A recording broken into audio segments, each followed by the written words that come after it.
Hello, I am Georgina Rose. I'm a perennialist, polytheist, and thelemite, and welcome back to the Pagan Perspectives by Georgina Rose podcast.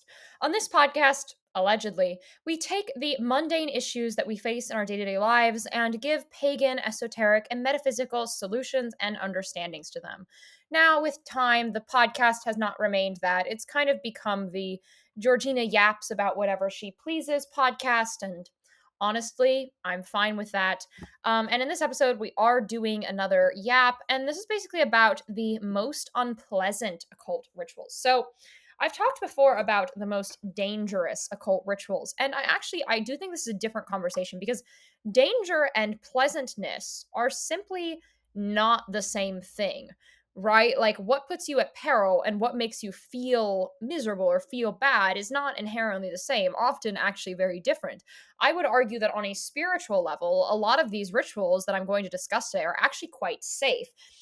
Like this is not a safety conversation, this is a experience conversation. So if you want to know about the most dangerous like spiritual rituals of all time and all cultures, like definitely check out that video. It's on the Doctor on the YouTube channel. It's not on this podcast, but it does cover, a list of rituals that I would say are the most dangerous, the most perilous. Now, in this podcast, we're going to talk about which ones are the most unpleasant. And what do I mean by unpleasant? I mean things that cause suffering, either physical or psychological. These are the two types of unpleasant things that can happen in ritual, things that happen to your mind and things that happen to your body. All of these rituals, I would say, are not beginner friendly. I will preface this with that. So I'm going to talk about a lot of different rituals from a lot of different traditions, from a lot of different cultures, and none of them are what I would call beginner friendly rituals. As well, a number of the things that I'm going to discuss are not particularly common. So some of these unpleasant forms of rituals you're going to see a lot. You might even have done them.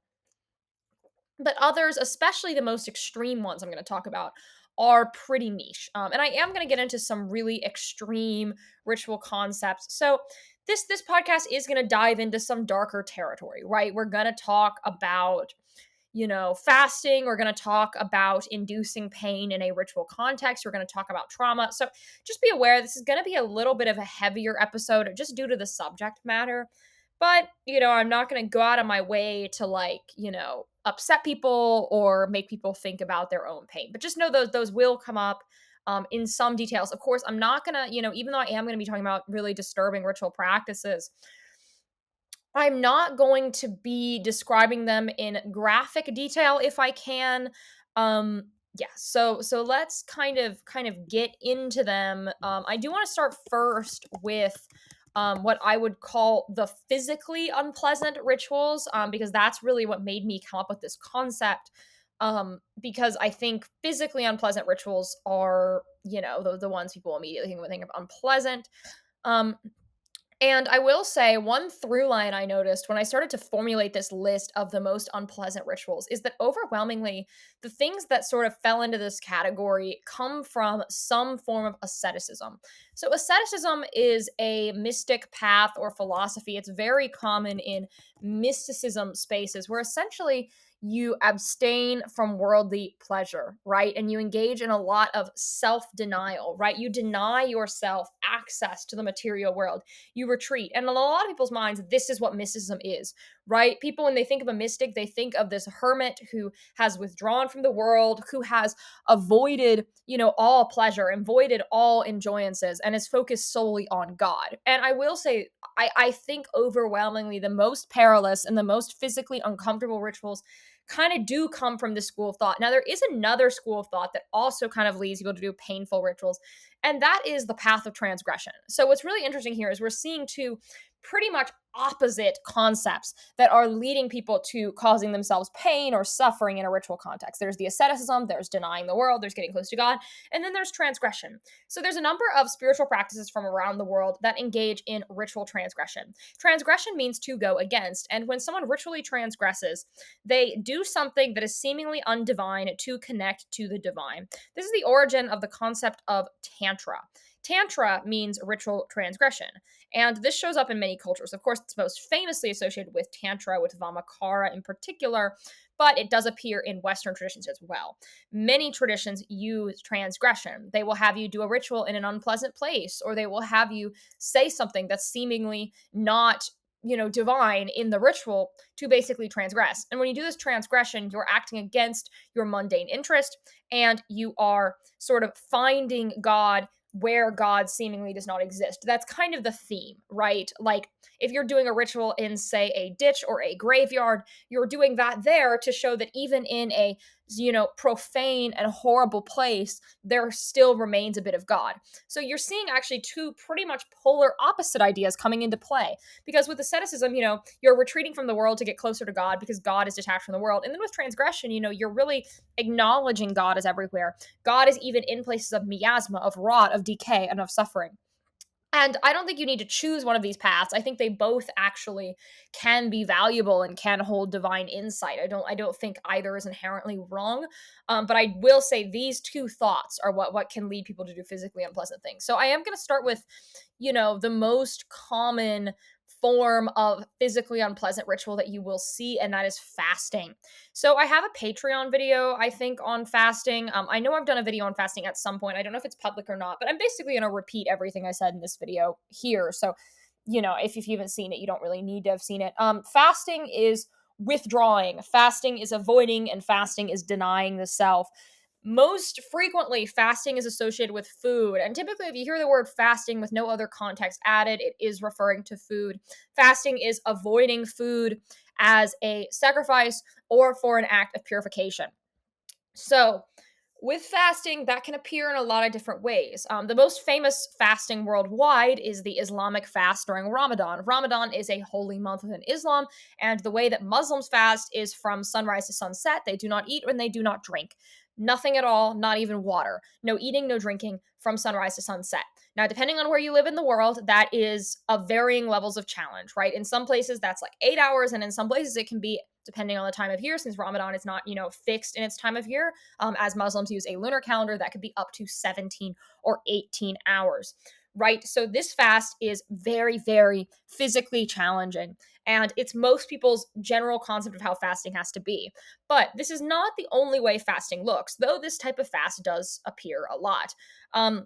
As well, it must be said with the Muslim fast, it is very common for people when the fast ends to have a large meal and essentially consume their full day's caloric intake in one meal afterwards. Essentially, they starve all day and then they binge.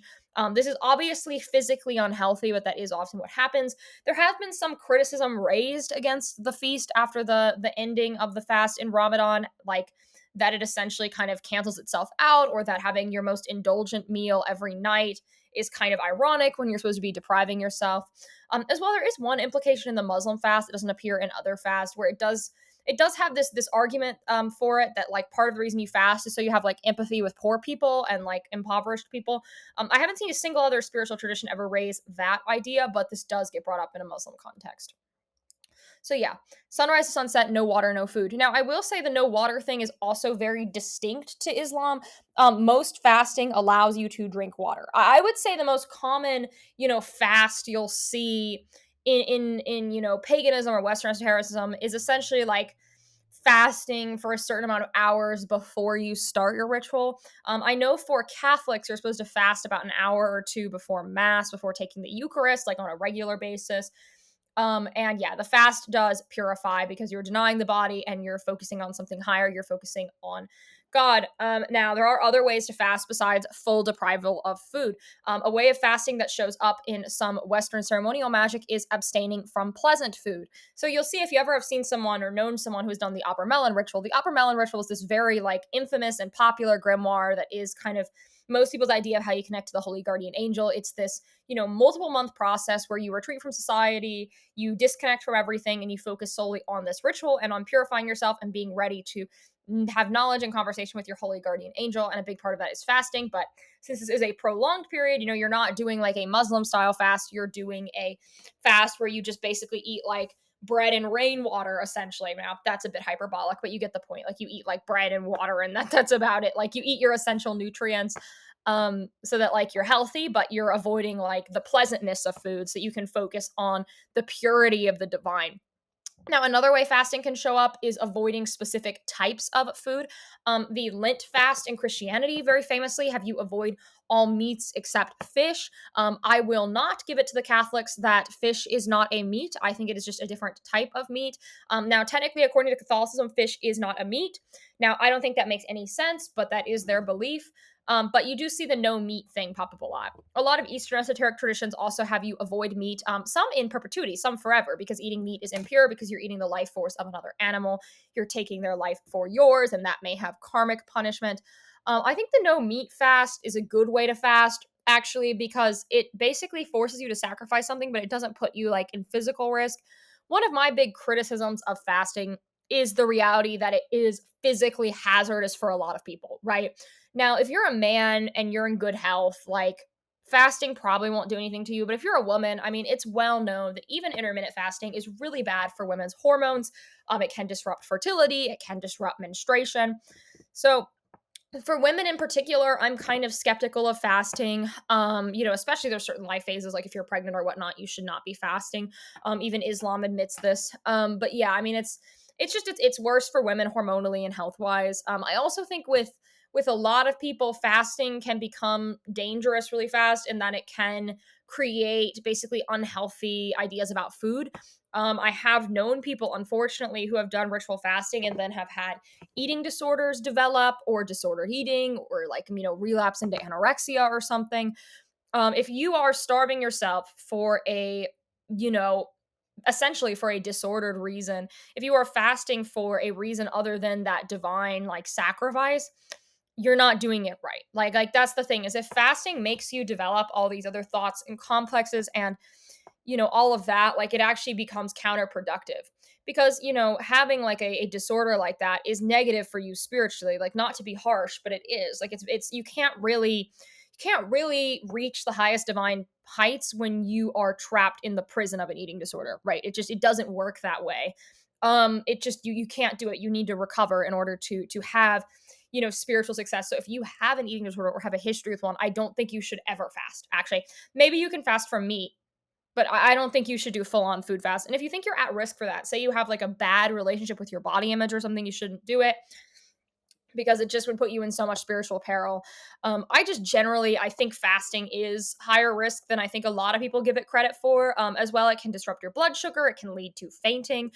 Every year in Ramadan, a lot of people faint. And also, the other problem with fasting is if you have like a job, it's kind of hard to focus when you're fasting. Like in the Islamic world, like productivity drops like radically. Like people are much less productive. So it just is also just kind of materially challenging for people. And perhaps that's part of the challenge. You know what I mean? Is going about your day without the food, with that extra layer of difficulty. So I don't know. I think it's also worth considering alternative ways to fast, because the point of fast is avoiding something. It's self-denial. You can fast from many things besides food. And this is how I personally like to fast.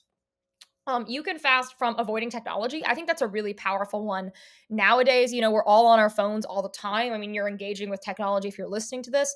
I think a tech fast can be a really good personal challenge to undergo. And it doesn't have any physical danger. There's no danger of not having your phone next to you. I guess you could miss an important call. I mean, you could just have it on do not disturb and let important emergency calls come through. There's a setting on phones to do that now. But yeah, many ways to make fasting easier. And once again, it's not even obligatory. There's so many, also, like, even beyond fasting, there's so many ways to purify. There's so many ways to offer. If you think fasting is not going to work for your physical or mental health, I don't think you should do it. Like, I don't think you should go there. Now, if you are, if you're a man and you're in good health and you have a good relationship with food, good relationship with all of that, fasting can be highly spiritually beneficial. But I do think there's a lot more people who shouldn't fast than people act like there is. Now, I want to now talk about pain inducing in ritual. This is another thing where I also want to give a caveat of, there's a lot of spiritual traditions that have you induce pain on yourself for spiritual growth. And I want to bring up people who suffer with self-harm or have a history with self-harm or suicidality. If you have this history, I think you probably shouldn't do any ritual that involves inflicting pain on yourself, because once again, if you are not doing something that's ascetic in nature for a divine reason and you're doing it for your own reasons, it's not divine anymore. You are actually doing something deeply blasphemous, right? You're veiling your vice and virtue. You're veiling your desire to harm yourself in a spiritual context. So if you have a history with any of these things, don't do this either. But if you don't have that history, I do think some of these pain inducing rituals can be highly beneficial and highly helpful. Now, I do want to talk with the most obvious, and that's bloodletting. So, there's a number of rituals in many, many cultures where you release blood. Now, I do think people, before they get into the occult, think this is a lot more common or frequent than it is. I know when I was a new practitioner, I thought like everything needed bloodletting or whatever. Like, I did a lot of this when I was early on. I thought that this was like really essential. No, it's pretty rare. There are some rituals. Like, I think if you're like me and you're a thelemite, one that's going to come up a lot for you is Mass of the Phoenix. That's a solitary Eucharistic ritual in Thelema. Now, it's not super common, but for people who are solitary practitioners, they're definitely going to want to try it. This one in particular does involve ritual bloodletting. As well, if you work with Hecate, a lot of historic Hecatean rituals involve ritual bloodletting. As sort of this like blood epithet does appear in her. Now, there's a lot of traditions that don't ever use ritual bloodletting, and there's certain ones where it's literally like counterindicated. Like if you're doing like a spell, especially if it's not a spell targeted on you, like if you put your life force into that, like what in the world? Now, I do want to talk about a trick that I was told by someone about ritual bloodletting that I think everyone should try. If you ever do have to ritual bloodlet, do it with a diabetic lancet. So these are the things that diabetics use to prick their fingers for their like insulin test. I don't know what the term for the machine is, but it's basically this little, like finger pricker, and that gets a little bit of blood out and it causes no harm to the body. And it's quick, it's not very painful. That is the best way to do ritual bloodletting, in my opinion, because it carries such a low risk and it's pretty safe. And also, there's diabetic lancets. I mean, you can get them on like Amazon for like 100 for like $2 or whatever. Like they're very, very cheap. And that's a much safer way to do it. Ritual bloodletting is obviously physically dangerous because if you don't know how to do that, or if you like watch, I don't know, like American Horror Story Coven and think you need to like slash your palm open, yeah, like you're gonna hurt yourself. Actually, that image of ceremonial rituals where people cut their palm open, the reason why they do that is that it's really easy to put a bloodline under someone's clothes there. So it's really easy to release fake blood there. That's actually a cinematic Hollywood trick. But yes, I would say maybe 2% of the rituals you will ever see will ever involve bloodletting. It's very rare, it's very infrequent. And don't go down that like beginner practitioner rabbit hole of like, oh, I gotta give blood in every offering. It's not true. No, yeah, it doesn't come up a lot, but if it does, just use a diabetic lancet. You don't need to be ridiculous about it. Now, I want to talk about a Christian thing, self flagellation. That is whipping yourself. So, self flagellation is obviously hitting yourself with a whip repeatedly. So, when it comes to self flagellation, this is pretty uncommon nowadays. I believe the church has condemned it. Now, of course, that doesn't stop people. The Christian reasoning for self flagellation was that by experiencing pain, you would understand and empathize more with Christ on the cross. So, when Christ was condemned and crucified, he underwent a lot of physical pain. And by you undergoing his pain, you would have an even closer understanding to his suffering. They call this corporal mortification. That is the term for it. And it's a bunch of practices like this. There's other ones too. Self-flagellation is definitely the most famous. People would use basically like these whips and they would whip themselves like the cat o' nine tails or something.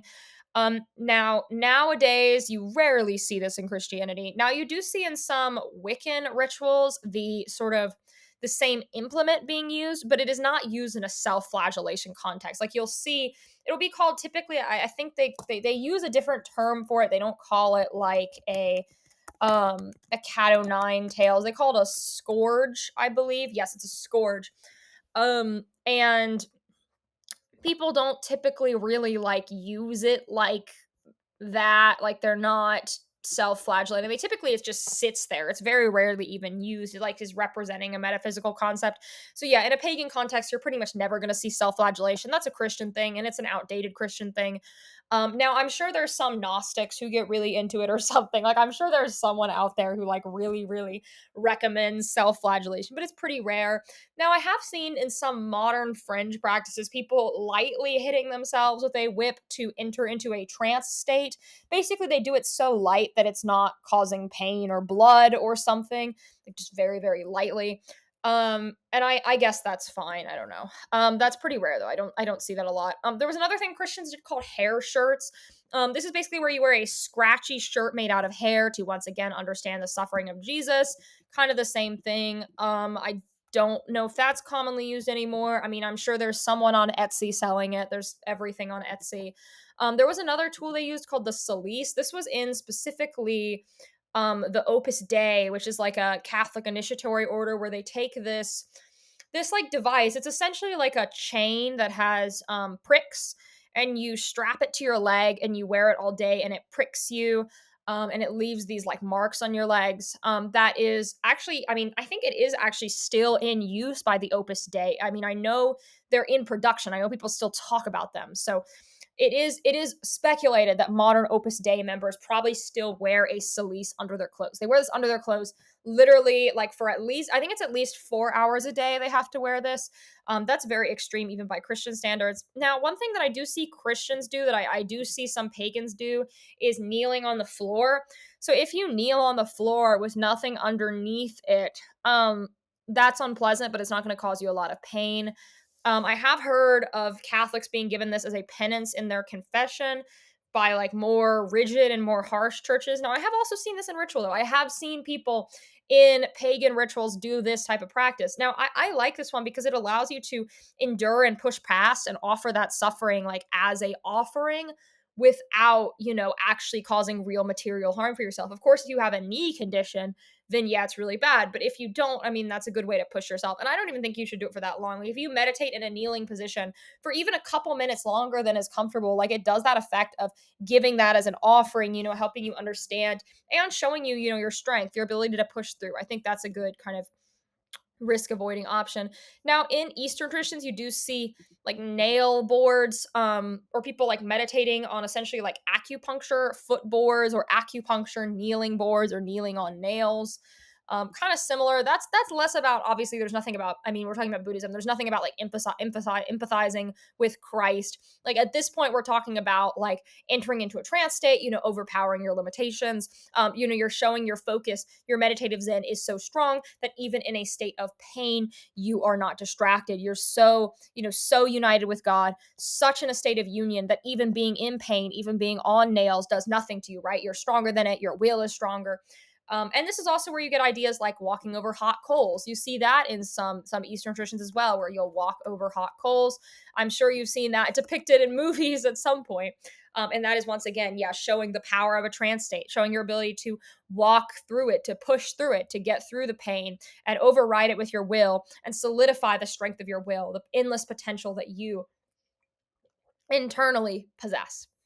Now, the last thing I want to talk about in painful or pain inducing rituals is body piercing and tattoos.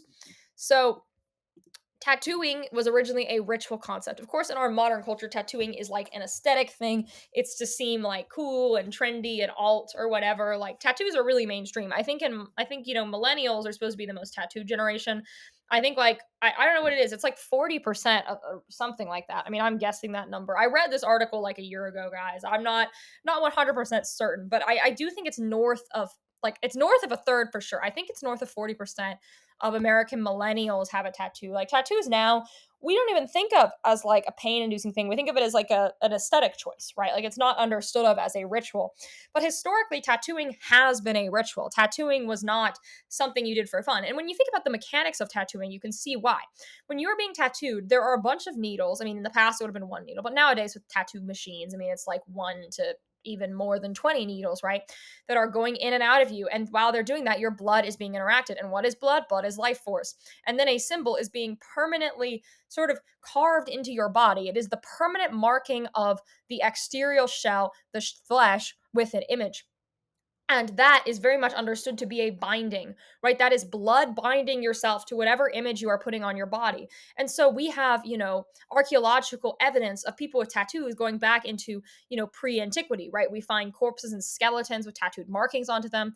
And, when we look at these ancient tattoos, they overwhelmingly were markers of initiation, markers of ritual, and marks of, passing through some threshold in life, right? Like coming into a new stage of development, essentially a initiation, a milestone moment, right? Tattoos represented initiations and they represented deities. In modern, Thailand, there is a type of tattooing called the Sakyat tattoos. And these tattoos are basically carved into your skin with a wooden stick by monks. and they give, different images of deities, different images of symbols, and these are sigillic talisman tattoos that permanently mark that spirit to you. It permanently binds that spirit to you. The celebrity, I believe it's Angelina Jolie, very famously has a Sakyant tattoo. If I got the celebrity wrong, there is a celebrity with one.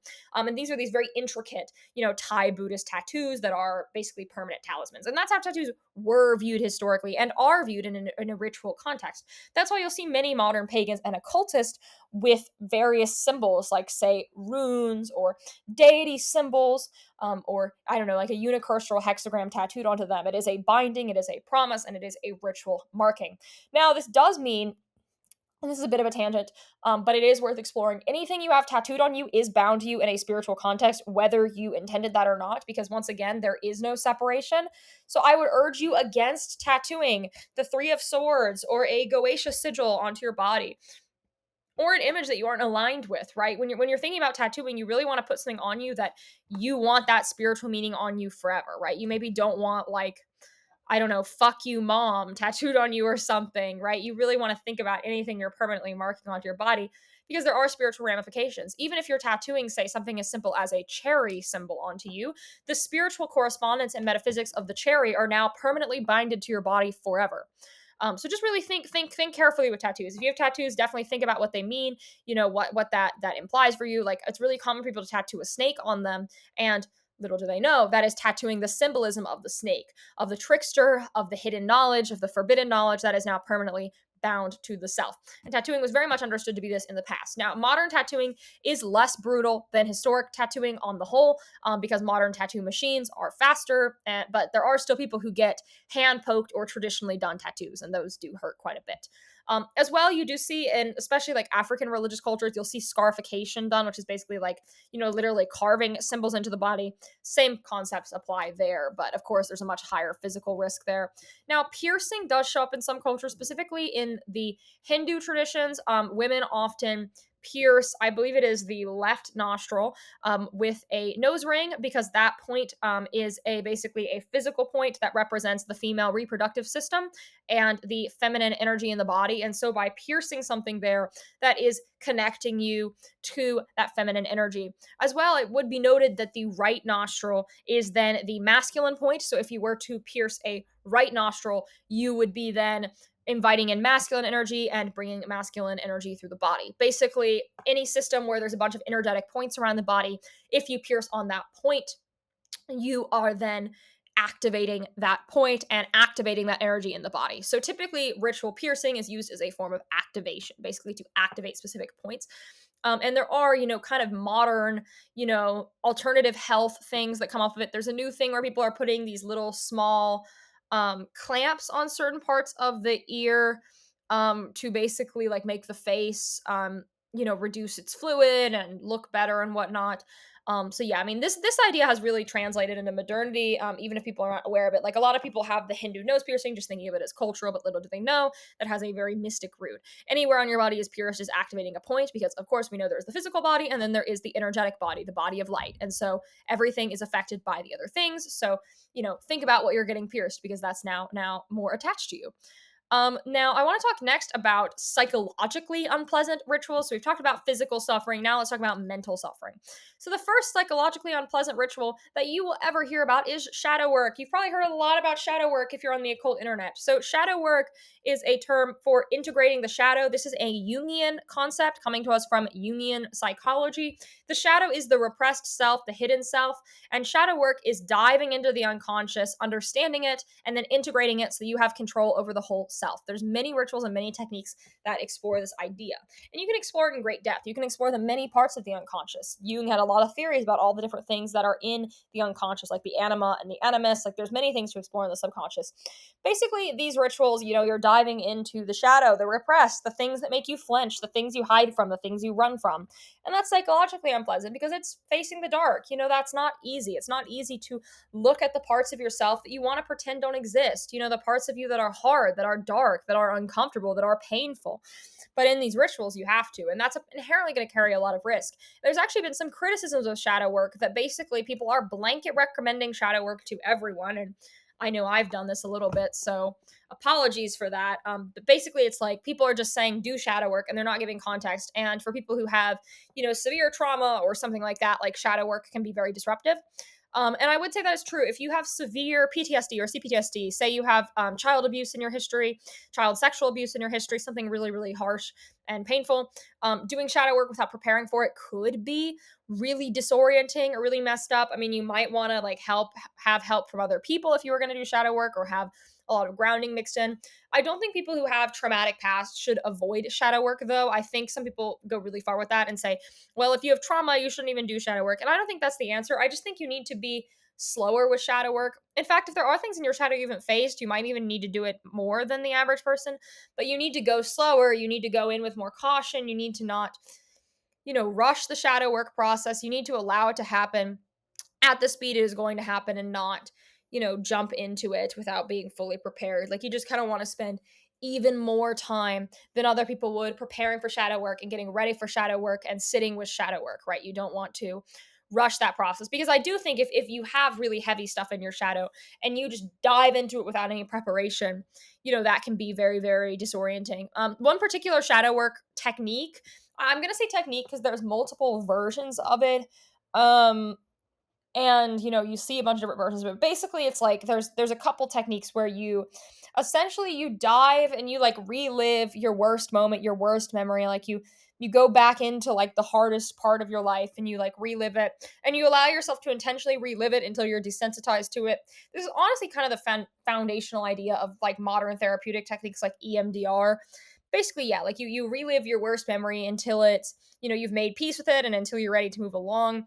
That definitely is a super psychologically risky exercise. People can have really negative reactions to that. You can throw them into like a flashback, and that's risky. Now there is a even more controversial technique that I actually have a problem with. It was created by a new age guru named Teal Swan, and there was a whole documentary on it on Hulu, where basically she was having people like imagine, like people who are suicidal, she was telling them to like visualize and imagine their suicide and like what that would mean to like desensitize them to the idea of suicide, so then they wouldn't want to kill themselves because they wouldn't think it was like special or whatever.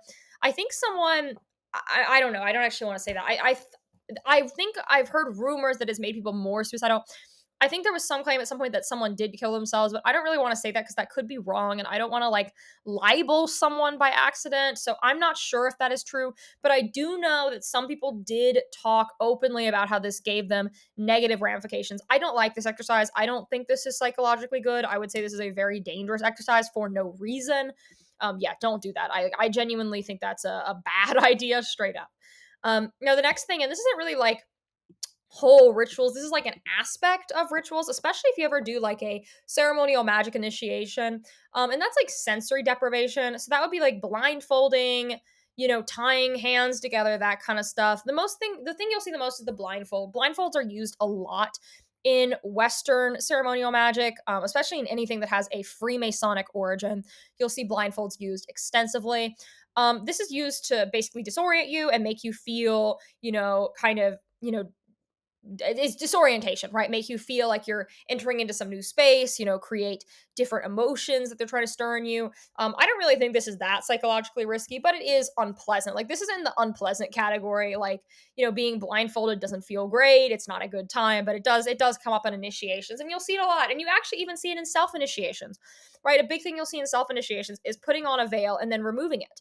You'll also see things where it's like you put on like a full face cover and then you remove it, right? And that's to symbolize, you becoming unveiled, you becoming advanced, right? You going from an outsider to an insider, or you going from chained to liberated, right? Like there's a symbolic imagery in that. And yeah, that's what's going on with that. Now the next thing is entheogenic work. I just have this written here. This is like any sort of ritual drug use. I believe I have a podcast on ritual drug use as a concept. That would be intoxication, like say you're doing Dionysian rituals or a Eucharistic ritual. This could be caffeination, like say you're doing Sufi whirling. They drink copious amounts of black tea so that they can whirl and enter into a deep trance state all night. Or, of course, psychedelics or hallucinogenics. That would be your ayahuascas, your peyotes, and your flying ointments. I do want to kind of circle here, I'm going to talk about flying ointments for a moment. So, flying ointments are these ointments that appear in traditional European witchcraft, and they are made out of the nightshade plants. That's belladonna, henbane, mandrake, datura. These are super dangerous on a physical level, right? Especially because these plants build up in your system over the course of your life, and this can kill you. Like, this is straight up a potentially deadly practice. It is psychologically risky because these plants are deliriants, and you know what I mean, you're not gonna have a good time. I recommend looking up datura on the website Arrowid if you want to understand how unpleasant of a time flying ointments can be. But yes, these hold a high psychological risk. Honestly, any sort of hallucinogenic anything does, because you can't guarantee you're gonna have a good trip. You might have a really scary one. And from a mystical perspective, a bad trip can be an amazing learning process, because one of the lessons you can learn in that experience is the lesson of surrender, of letting go, of releasing. Especially if you're kind of a neurotic, uptight person, it can be really powerful to, in a ritual context, be forced to surrender, because you can't stop the hallucination until the drug has left your system. So learning to resolve and give in can be a powerful spiritual lesson. But some of these things hold high physical and mental risk as well. If you do a lot of psychedelics all the time, I mean, you can really mess up your brain. I know some people will say that's pseudoscientific, but I have seen it happen to people. Like, I knew a guy who did acid repeatedly and like literally like went crazy. Like, he became a different person. I do think it seems that the synthetic hallucinogens are higher risk than the natural ones. Like, I mean, I know some people who have done like multiple like ayahuasca retreats, and yeah, they've like done things where they've like, changed their whole life or whatever, but like fundamentally they're kind of like the same core self. So just, I don't know, all these things have psychological risk, keep them very ungrounded. And also with psychedelics, you cannot become physically addicted to them, obviously, but you can become kind of spiritually dependent. So you can get to a point where you can't do ritual unless there's an entheogen, like you can't contact a spirit unless, right? And that's obviously bad, because then you're not doing the work, right? You're using those entheogens not as tools, but as a crutch, so that you don't have to develop spiritually and you don't have to get the discipline and master the techniques to have those experiences. And of course, other intoxicants, like say alcohol, if you're an alcoholic, don't do a Eucharistic ritual, right? Or if you think you're at high risk for alcoholism, don't do a Eucharistic ritual. As well, you'll see like in certain indigenous cultures, you'll see tobacco shamanism. Obviously, nicotine is addictive, right? So there's a lot of, psychological perils with addiction and with risk that come along with these kind of entheogenic type rituals.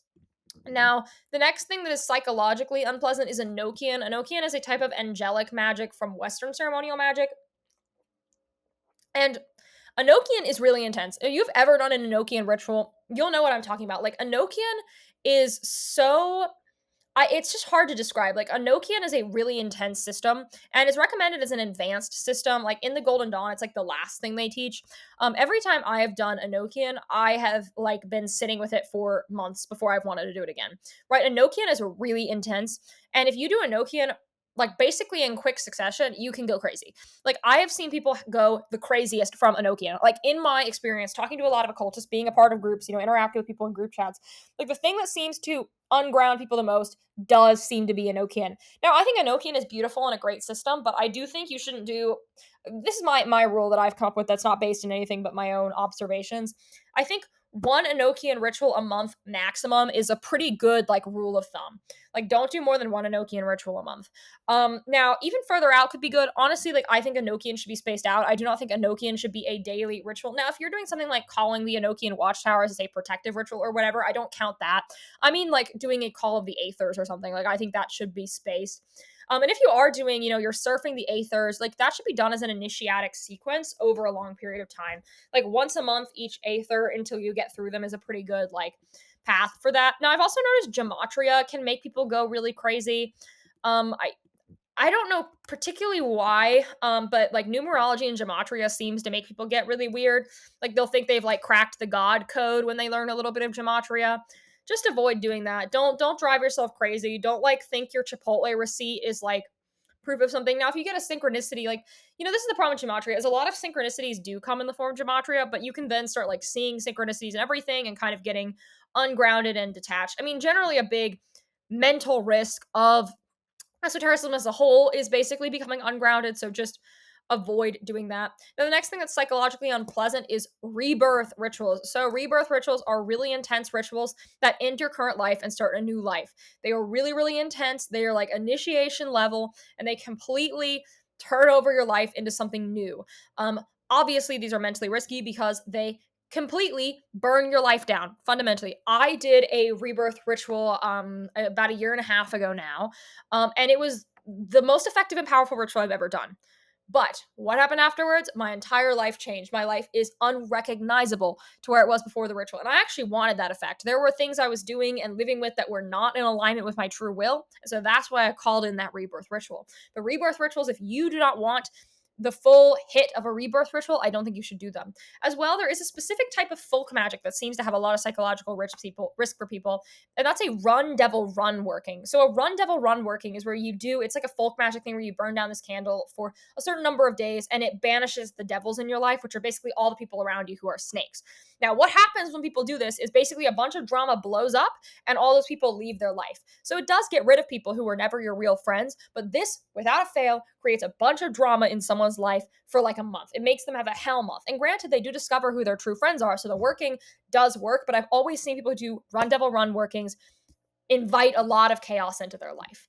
Now, the next thing that's psychologically unpleasant is Saturnian magic, basically anything that invokes the power of Saturn. Saturn is the planetary body responsible for death, discipline, rebirth, karma. Saturn just rules over a lot of heavy themes, and if you're not ready to confront those themes, Saturnian magic is going to be hard for you. I'm personally a Saturn stan. I think Saturnian magic is really powerful. I work with Saturn a lot, and I've talked about that publicly.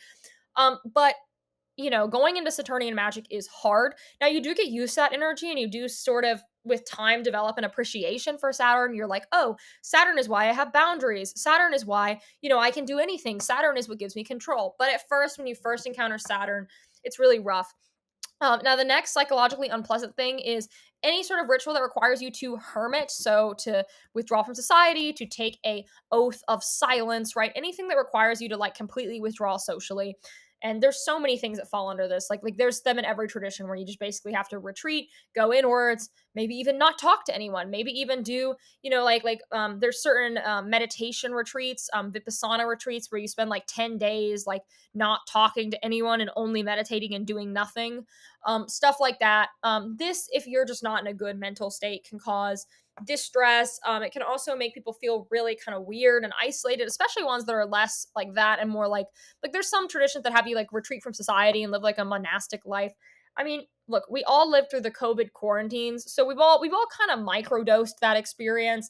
And a lot of people, I mean, we all know culturally a lot of people's mental health got really bad during the isolation of COVID. So, I mean, you can see how that can be bad for people, especially if you are an extroverted person. So the next thing that can be psychologically unpleasant is any sort of oath. So in a lot of rituals, you will make an oath to the divine. This can be very distressing, especially if it's a situation where you're going into a group ritual and you don't know what oath you're going to make. You just know there will be an oath and you're not sure what you're swearing to. I mean, that can build a lot of anxiety. As well, if you make an oath that you can't keep, or that you're not certain you can keep, or that you go against, like that can cause a lot of distress. Now, I think you should make only oaths you can keep, only oaths you want to keep. Now, I do think it also, though, can be valuable to make an oath about something. I mean, even if you're not entirely ready, like let's say you have some really bad habit, like a vice or an addiction, you could make an oath to heal an addiction, even if you're still kind of struggling with it, because that oath can hold you accountable. That oath can be spiritual, accountability, but certainly oaths can stress people out. They can get worried about it, especially because some oaths do come with penalties. Like sometimes you'll take an oath and then it'll say like the penalty of taking the oath, and then you're like, oh my god, this horrible stuff will happen to me if I even do anything wrong, right? Like it can cause a lot of stress. Now, the next thing that can be psychologically unpleasant is a folk magic thing as well, and that is going to liminal spaces. So, a lot of folk magic rituals are done in weird places like graveyards, like liminal spaces, like, I don't know, bad places, essentially like literally like bad places. Like I'm in a bad place, but no, like literally. That can just be uncomfortable, especially stuff with graveyards. Like in certain folk traditions, to connect to the ancestors, to do certain workings, you want to go to a graveyard. A lot of people feel kind of weird in a graveyard. I don't really think this holds great psychological risk, these like unpleasant places and liminal places, but it can feel weird. It certainly can be weird. I don't want to diminish that. Now, the last thing that I've written as an unpleasant type of ritual is sacrifice. So, sacrifice, that's a scary word. That's a very scary word. That's a word people have a reaction to. They immediately think I'm thinking we should like become like Mayans and start like sacrificing like millions of people or whatever. No, no, no, no, no. We're not going there. So sacrifice is giving something up. So a sacrifice can be a personal sacrifice, okay? That can be like giving up Smoking, giving up chewing gum, those are sacrifices. I mean, in a sense, Lent, that Christian tradition we're all aware of, is a time of sacrifice. You give things up. Now, it can also mean other things like sacrificing an offering, like giving a glass of wine, giving some of your food. Like in pagan traditions, on Samhain, that's October 31st, a big classic tradition is to have a dumb supper where you give a plate of food to an empty table seating and you eat in silence to give a sacrifice to the ancestors and the power of the ancestor spirits, right? That is a sacrifice. And that is one that is frequently done. And I mean, not too unpleasant, but there are also some other traditions that use animal sacrifice. Now, this isn't really common in modern Western paganism. There are some Norse pagans who do this. Of course, Santeria does a lot of animal sacrifice, and that is unpleasant for obvious reasons. Okay, I don't need to get into that. Now, human sacrifice, nobody does this. Okay, nobody does this anymore. Bad. Historically, it did generally get used as like an execution method, but this is just bad. Like, I don't think we should be sacrificing people. No modern occultist is recommending this. No tradition asks you to do this.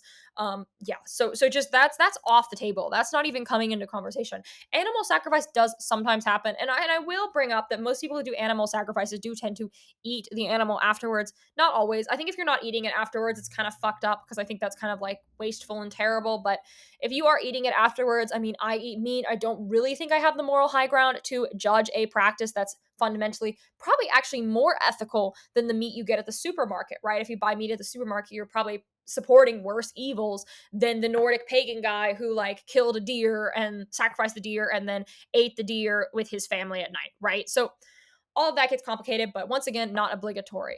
None of this is obligatory. You don't have to do any of these things, but they do exist, and I think you should be aware. Now, the last sort of question is, should you do unpleasant rituals? And I think it depends. I think if it's something that's really gonna like fuck you up, I don't think you should do it. If it's something that's going to cause you to fall back into an addiction or an eating disorder or, relapse into your trauma, I don't think you should do that. I think you should avoid that. But if it is to challenge you, if it is to make you push yourself a little bit, if it is to help you even heal, sometimes we heal through suffering. I do think unpleasant rituals can be worth it. I think it depends on the context, what your motivations are, and what is sort of inspiring you to want to even do such a thing. Like, why do you really want to do these rituals? What about them appeals to you? I think in general, we need to contemplate more. We need to question our practice more, and we need to understand our core motivations, our core inner desires, and our drives a little bit better. I think we all could put in some more effort to understand ourselves better and grasp more why we want to do this stuff in the first place. So that's all I have to say in this episode. If you liked this episode, please like, comment, subscribe. And if you're on a podcasting platform, please leave a positive review. If you leave a negative review, I will be sad. So yeah, I mean, be nice. And if you like this podcast, it is supported through Patreon. If you join the Patreon, you get a bonus episode 8 times a year, and you get a pre-show, which is a bonus mini episode that I record alongside every episode. With every episode. So that's, basically 2 pre-shows a month. I am Dot Darling. You can find me on YouTube, TikTok, Twitter, Substack, Instagram under Dot Darling. I'm also a professional tarot reader and astrologer. If you want to book a reading with me, that booking information will be in the description below. All right, have an amazing day, afternoon, mid-morning, mid-evening, whatever time it is, wherever you are. Goodbye.